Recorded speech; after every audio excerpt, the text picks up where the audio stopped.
السلام علیکم ناظرین، سبسکرائب کریں قرآن حدیث انفو چینل کو اور بیل آئیکن کو دبائیں تاکہ جب بھی ہم ویڈیو اپلوڈ کریں تو آپ کو نوٹیفیکیشن مل جائے۔ سیدنا حسین رضی اللہ تعالی عنہ جب مکہ سے وہاں روانہ ہوئے، اصل مسئلہ کیا تھا؟ میں اختصار سے آپ کے سامنے ایک حقیقی پکچر رکھوں۔ امام ابن تیمیہ رحمۃ اللہ علیہ واحد ہستی ہیں جن نے تمام روایات کو جمع کر کے استقصاء کیا ہے کہ اصل حالات اور واقعات کے تھے۔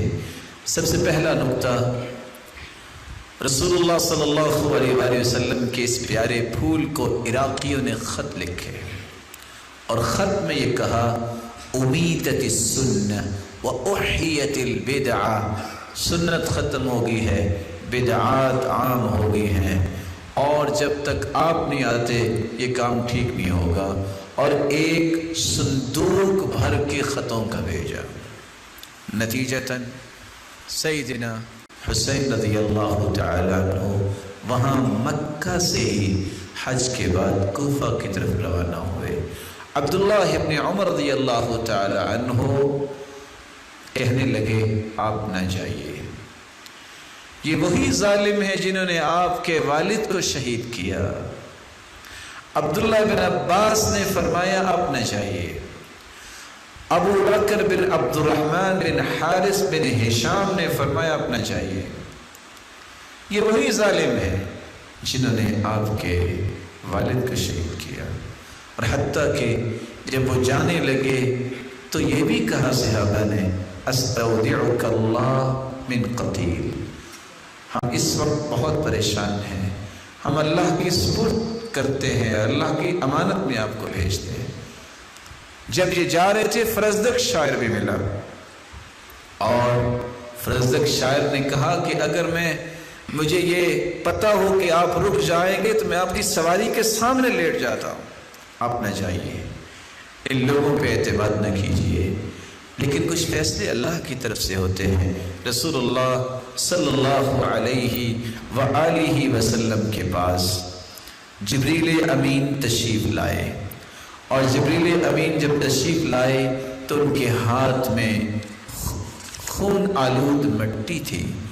آپ صلی اللہ علیہ وآلہ وسلم نے پوچھا یہ کیا؟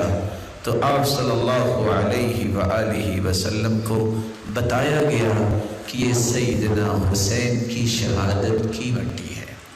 تو اللہ عز و جلال کے جو فیصلے ہیں وہ نافذ ہو کے رہتے ہیں۔ نتیجتاً جب وہاں پہنچے تو اس وقت ان کو اطلاع یہ مل چکی تھی کہ ان ظالموں نے سیدنا حسین رضی اللہ تعالی عنہ کے بھائی کو شہید کر دیا ہے۔ جب یہ بات ان تک پہنچی کہ مسلم بن عقیل رضی اللہ تعالی عنہ اور ہانی بن عروہ ان دونوں کو شہید کر دیا گیا ہے، اور یہ شہید کرنے والا وہ ظالم ہے جو کوفے کا اس وقت گورنر تھا، عبید اللہ بن زیاد۔ جب پتہ چلا تو آپ نے فیصلہ کیا کہ اب کیا کرنا ہے۔ عبید اللہ بن زیاد نے لشکر بھجوایا۔ جب اس کو یہ پتہ چلا کہ سیدنا حسین رضی اللہ تعالی عنہ یہ اپنا فیصلہ چینج کر بیٹھے ہیں کہ اب یہ کوفہ کی طرف نہیں آئیں گے، اب یہ کسی اور جگہ جائیں گے، جس کے نتیجے میں یہ ساری کی ساری شامت میری آئے گی۔ اور وہ سیدنا حسین رضی اللہ تعالی عنہ نے فیصلہ کیا تبدیل کیا تھا؟ 3 فیصلے تھے۔ پہلا فیصلہ، مجھے اپنے وطن واپس جانا ہے، یا او الذهاب الى الثغر، یا میں کسی جہاد کے لیے کسی سرحد پہ جاؤں گا، او اتیان یزید لمبایعته، یا میں یزید کے پاس جاؤں گا اور اس کی بیعت کرنے کے لیے۔ یہ وہ خطہ تھا جو عبید اللہ بن زیاد ظالم کو پسند نہیں تھا۔ کہ اگر ایسا ہو گیا اس کا مطلب ہے کہ میری گردن سب سے پہلے اڑائی جائے گی۔ نتیجتاً اس نے وہاں سیدنا حسین رضی اللہ تعالی عنہ اور ان کے ساتھیوں کو شہید کیا۔ جو یہ خبر پہنچی یزید کے پاس تو سب سے پہلے انہوں نے کیا کہا؟ لعن اللہ ابن مرجانہ، اللہ لعنت کرے ابن مرجانہ پہ، یعنی عبید اللہ بن زیاد پہ، کہ جس نے یہ اتنا بڑا غلط کام کیا ہے۔ اور ان کے گھر سے رونے کی آوازیں شروع ہوئی، اور پھر سیدنا حسین رضی اللہ تعالی عنہ کے جو بھائی ہیں وہ بیان کرتے ہیں کہ انہوں نے ہمیں اپنے گھر میں جگہ دی اور انہوں نے ہمیں مدینے تک پہنچایا۔ جب مدینے میں آپ کا جسد خاکی تو وہاں ہی اس کی تدفین کی گئی، لیکن آپ کے سر مبارک کو مدینہ میں لایا گیا۔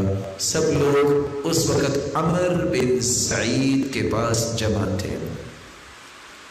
جب یہ خبر پہنچی قدم برأس الحسین رضی اللہ تعالی عنہ، تو اس وقت تمام گھروں کی عورتوں تک یہ بات پہنچی، تو سیدنا حسین رضی اللہ تعالی عنہ کی اس شہادت پر سب غمزدہ تھے۔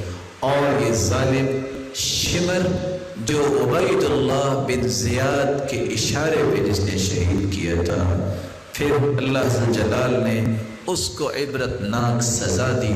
جس طرح اس نے اس ہستی کو شہید کیا، اسی طرح ہی عبید اللہ بن زیاد کی حالت ہوئی، جس کا احادیث میں حال موجود ہے۔